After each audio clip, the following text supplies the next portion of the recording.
বর্ষানুখীগুলো কাব্যগ্রন্থ থেকে কবিতা আবৃত্তি করছেন কবি অনেক সিদ্দিকী। মোহনীয় এই কবিতা আবৃত্তি আমরা এখন শুনবো তার মুখ থেকে।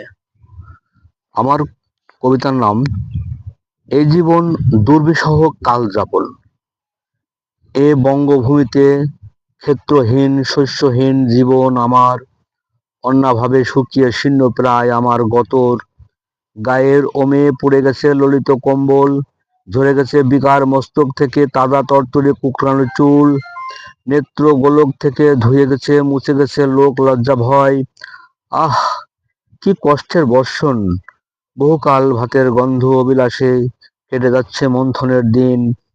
প্রতিদিন প্রতিবেশী ভাত রান্না করে, ভাত বাড়ে, মিলেমিশে খায় ওরা।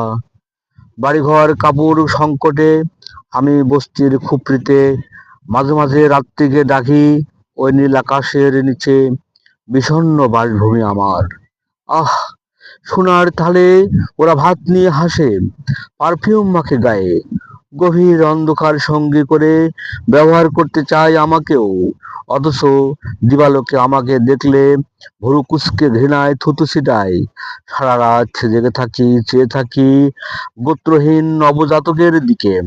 গহীন অন্ধকারে কালো পালকিতে এসে কঙ্কাল দেহ কুড়ে কুড়ে খায় ওরা আমার তাবৎ শরীর। কে বলে আমি তিলোত্তমা, আমি কাঙ্ক্ষিত প্রজন্মের দিকে হাত বাড়িয়ে জীবন যুদ্ধে নিয়োজিত। ধন্যবাদ। ধন্যবাদ কবি অনেক সিদ্দিকীকে।